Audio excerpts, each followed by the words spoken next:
the first open class word is noun. So in the meaning test, we will see the definition of noun as names of people, objects, places, substances, things, etc.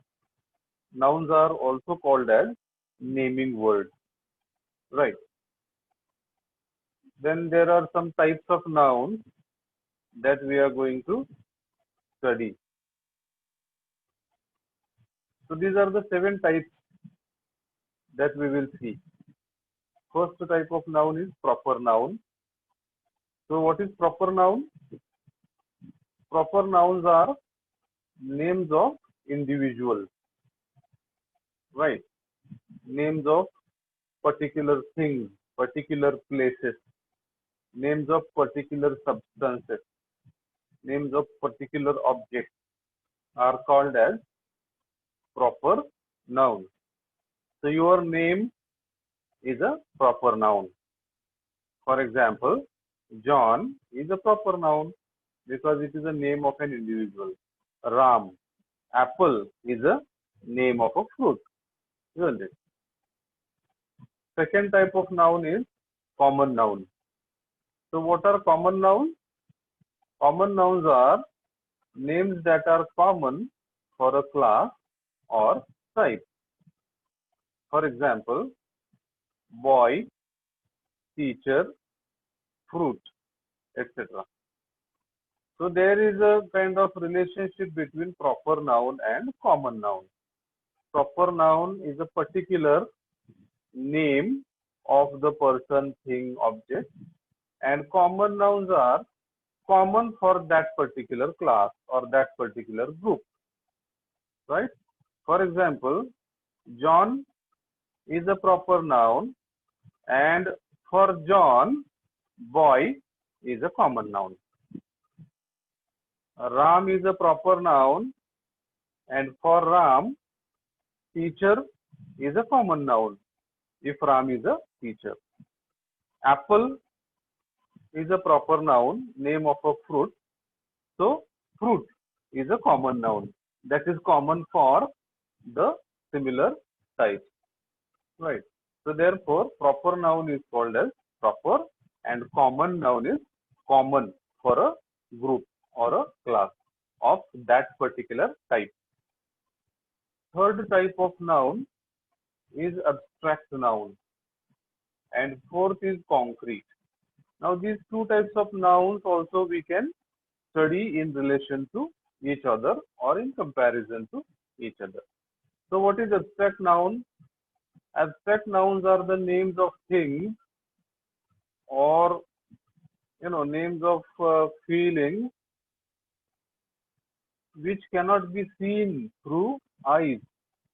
So abstract nouns are the nouns which cannot be seen through our eyes. They are invisible. They are not visible to our eyes. Why they are not visible? Because they do not have concrete existence. They do not have existence as such. For example, mind, happiness, love, etc. Mind is an abstract noun. No?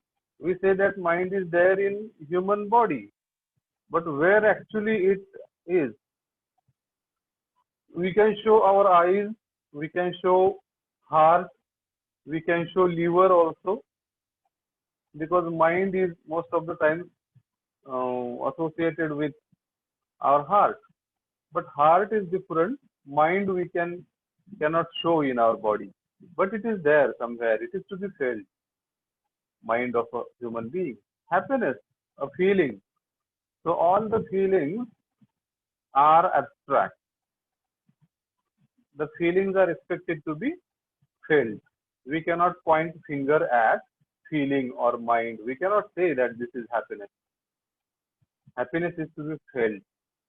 Same thing happens with love. Love cannot be shown. People who are in love with each other can be shown. But love as a feeling does not have existence. It is to be felt. Right. Concrete nouns are names of the things and substances that we can see through our eyes. How it is possible that we can see these things through our eyes? Because concrete nouns have existence. They exist. They have physical shape. Abstract nouns do not have physical shape. For example, pen is a concrete noun because pen has a shape. It has physical existence. We can point finger at that thing and we can call it as this is a pen, this is a laptop, this is a table, this is fan. We can say, we can show it to somebody and somebody can see through his or her eyes. No? So abstract noun and concrete noun can be studied together in comparison with each other. Next two types of nouns, countable noun and non-countable noun. But before that, collective noun. So what are collective nouns? Collective nouns are names of a group or collection of anything. Names of group or collection. So collection can be of anything. For example, team. Team is the name of a group. For example, when we say team, there are more than one person. So it's a collection. Committee also generally has more people. Class. Class is classroom, class of a student. So when we say class, it means there are more than one person, right? So collective noun is name of a group or collection. Now the type number 6 and 7 again can be studied in comparison with each other. Countable noun and non-countable noun. The terms themselves are self-explanatory. Countable nouns are the nouns that can be counted in numbers. For example, we can say 1 book, 2 books, 3 books, 10 books, 100 books, we can say. So we can count books in numbers. Same is the case with bottle, shirt, no, chair, table. One more thing about countable nouns is that countable nouns can be converted into plural form. That is, we can add s or es to the countable forms of nouns, countable types of nouns. Right? Isn't it? We can say book or books. Bottle, we can say bottles. Shirt can be converted as shirts into plural. But what happens with non-countable nouns?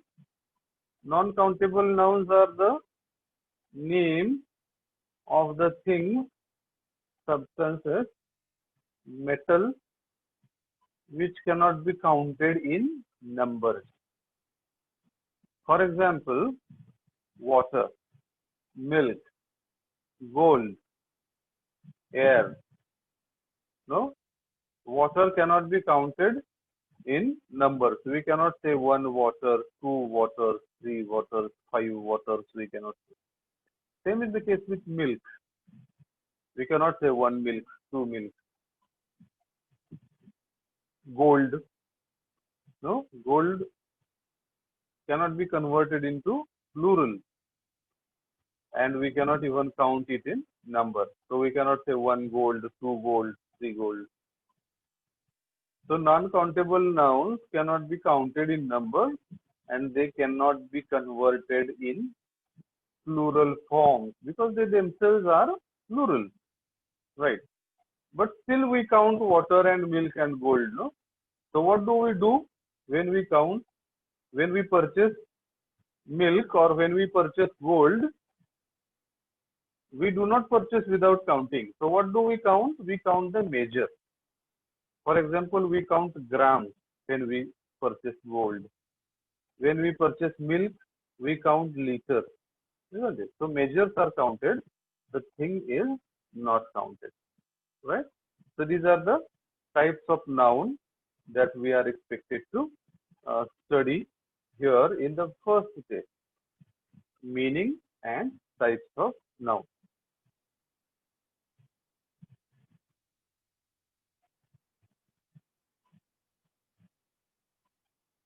Then in the second test, form, let us see what are the suffixes and prefixes that are used in order to create nouns. But generally, most of the nouns are root words, right? Names of the people, names of the trees, names of the apples are generally root words. So all the proper names, no, with certain exceptions, are root words. So what do we mean by root words? So they are the basic words, base words. They are not created by adding any suffix or prefix. Moreover, there are a number of noun forming suffixes that are used in order to create nouns, in order to form nouns. So let us see what are the noun forming suffixes that we use in order to create nouns. So apart from creating nouns, apart from forming nouns, suffixes have one more function. What is that function? Suffixes tell us what type of word it is. Identification of the type of words is very crucial when it comes to analysis of phrases. So how to identify whether a particular word is noun or verb or adjective or adverb? How to identify? Function test also helps us to identify, but even before that, it is the form of the word. It is the suffix of that word which tells us that a particular word, whether it is noun or verb or adjective. So that is why it is very much necessary that we should remember all the noun forming suffixes.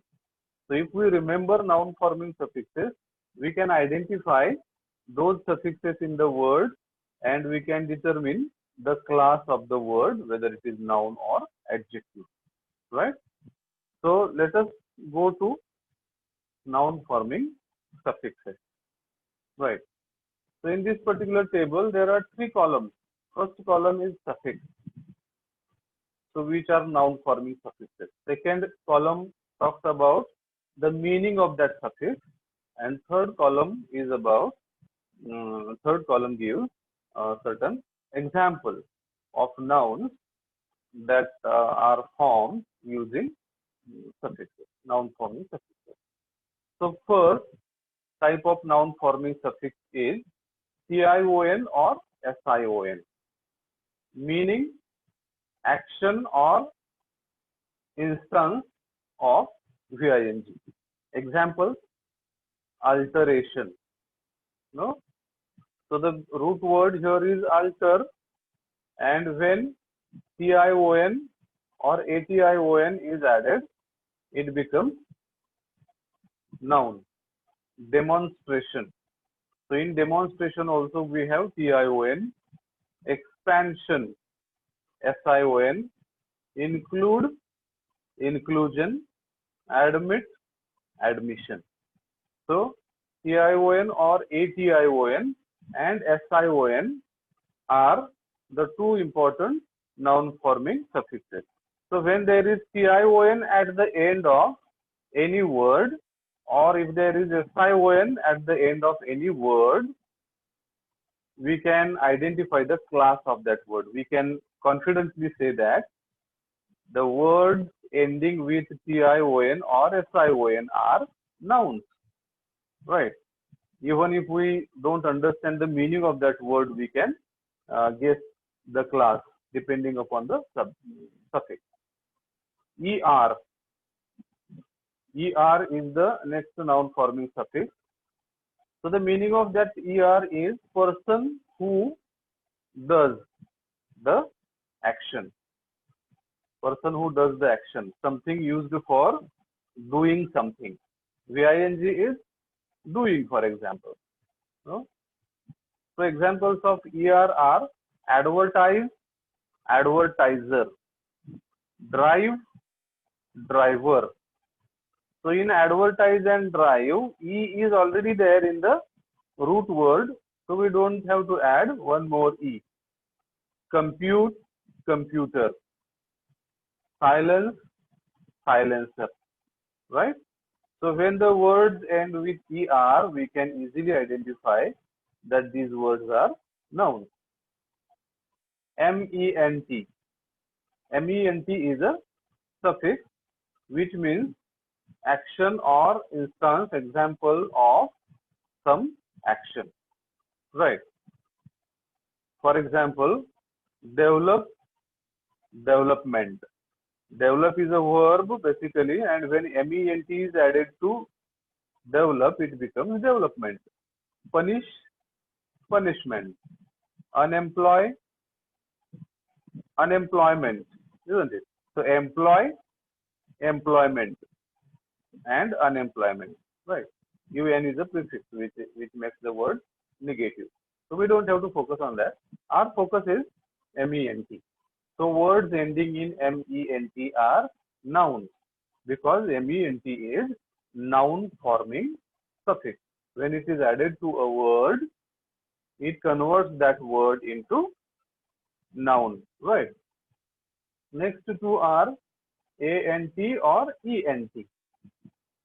So meaning of this suffix is person who does something, person who performs action. For example, assist, assistant, ANT. Consult, consultant, consult, consultant. Study, student, ENT, isn't it? So if there is ANT or ENT at the end of the word, we can say that the word is noun because these are noun forming suffixes. AGE, action or result of the action, right? So examples, break, breakage, waste, wastage, pack, package. So when there is AGE at the end of the word, that is noun forming suffix. AL. The meaning of AL also is the same, action or result of the verb, result of the action. Deny, denial. DENY, deny is to say no, and denial is the noun that has been formed out of deny. Propose, proposal. Refuse, refusal. Dismiss, dismissal. Right. So when there is AL at the end of the word, that word can be called as a noun. AL is an adjective forming suffix also we are going to see. ENCE or ANCE. The only difference is E and A as it is there in ANT and ENT. Right. So the meaning of this suffix is same, action or result of the action.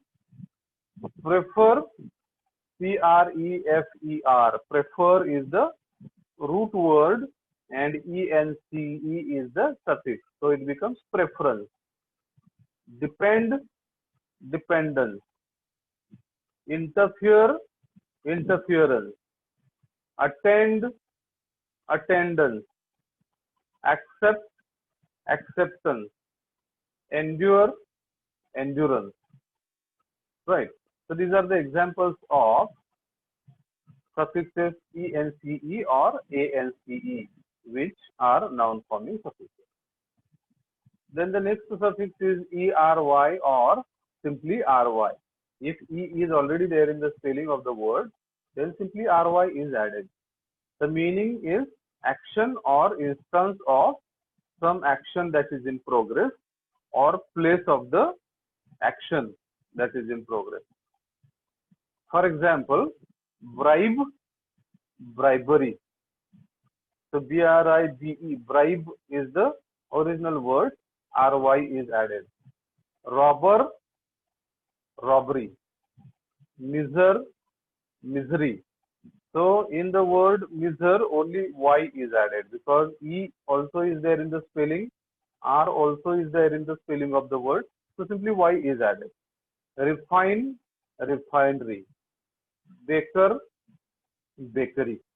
Baker also is a noun and bakery also is a noun. Baker is a person who bakes and bakery is a person where baker works or bakery products are sold, right? ITY. Meaning of ITY is state or quality of being. Examples, ability.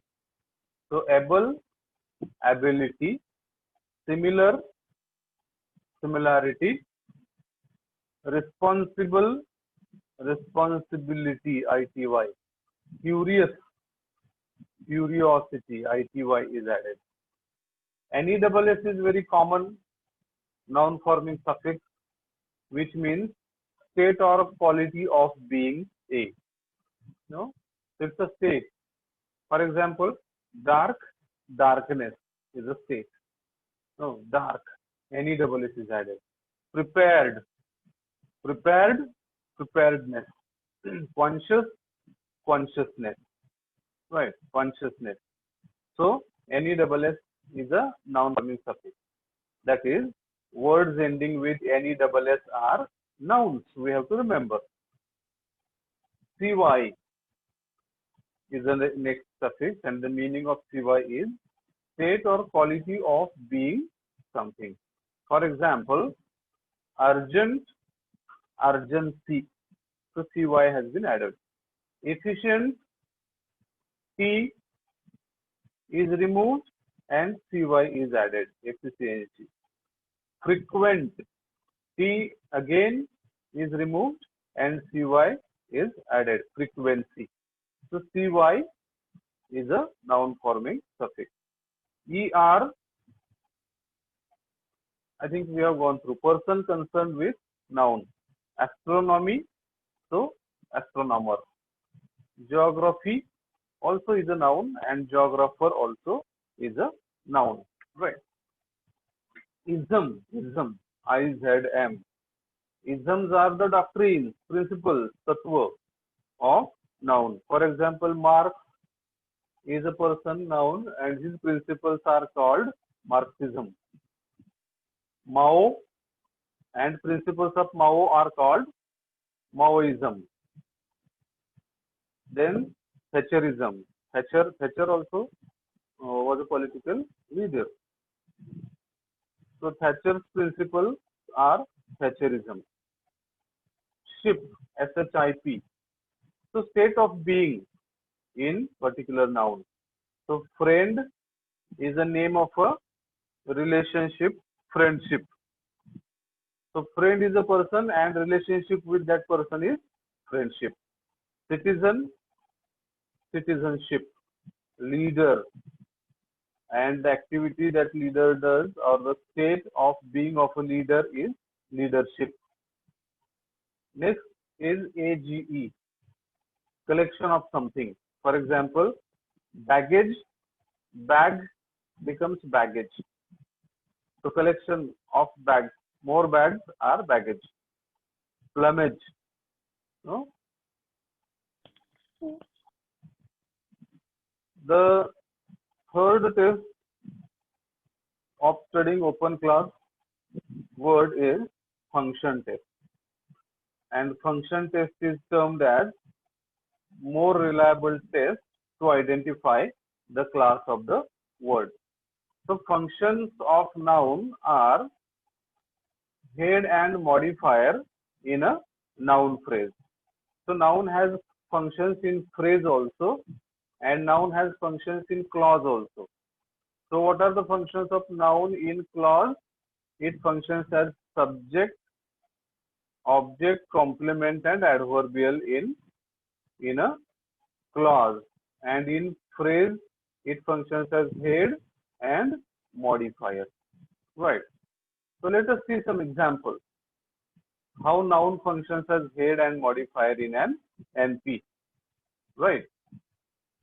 So head in an NP, example, John is the rock star.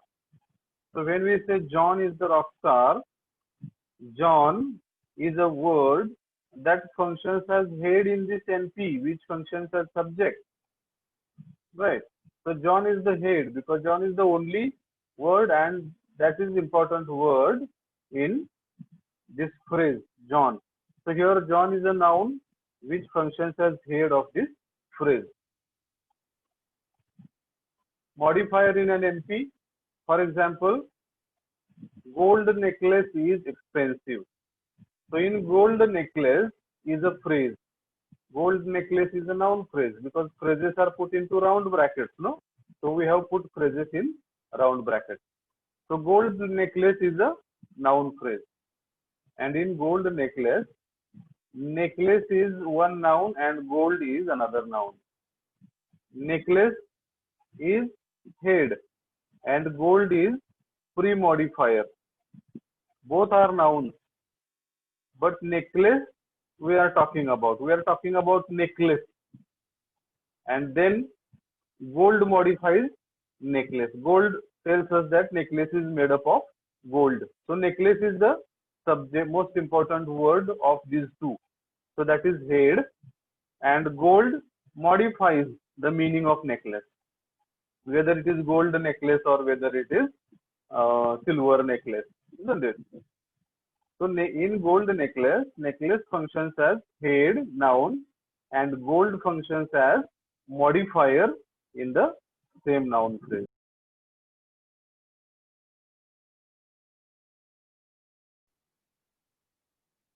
Noun has 4 functions in clause.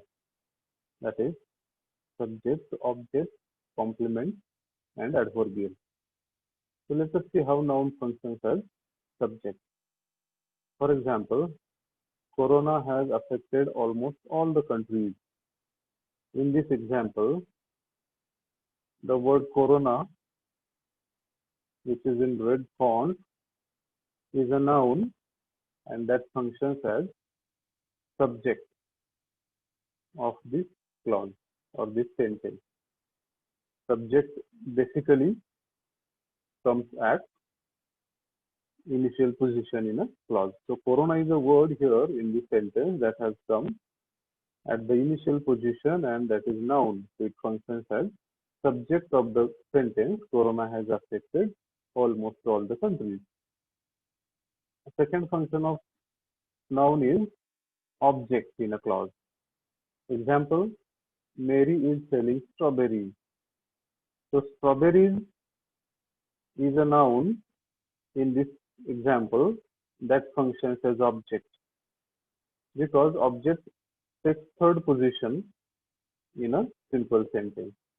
So here in this sentence, Mary is subject, is selling is verb, and strawberries is a noun that comes at the third position.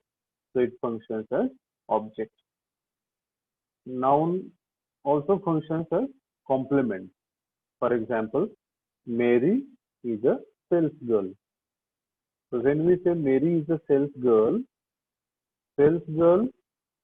is a noun which complements Mary, and therefore it is called as complement. One more trick to identify whether the noun that comes at third position is a complement or object is that if to be verb functions as main verb in a clause or a sentence, then a noun which comes after to be verb is complement. So see, Mary is selling strawberries and Mary is a sales girl. We can compare these two sentences with each other. In Mary is selling strawberries, selling is the main verb, which is a content verb, and is auxiliary verb. But in Next example, that is Mary is a sales girl, is a to be verb which functions as main verb here. So sales girl is a complement. And the last function of noun in a clause is that of adverbial. For example, the committee will visit the college tomorrow. So the word tomorrow is a noun, but it talks about time of the action. So the function of this noun is adverbial. We can ask the question when and we get the answer adverbial of time, that is tomorrow. So this is all about noun as an open class word.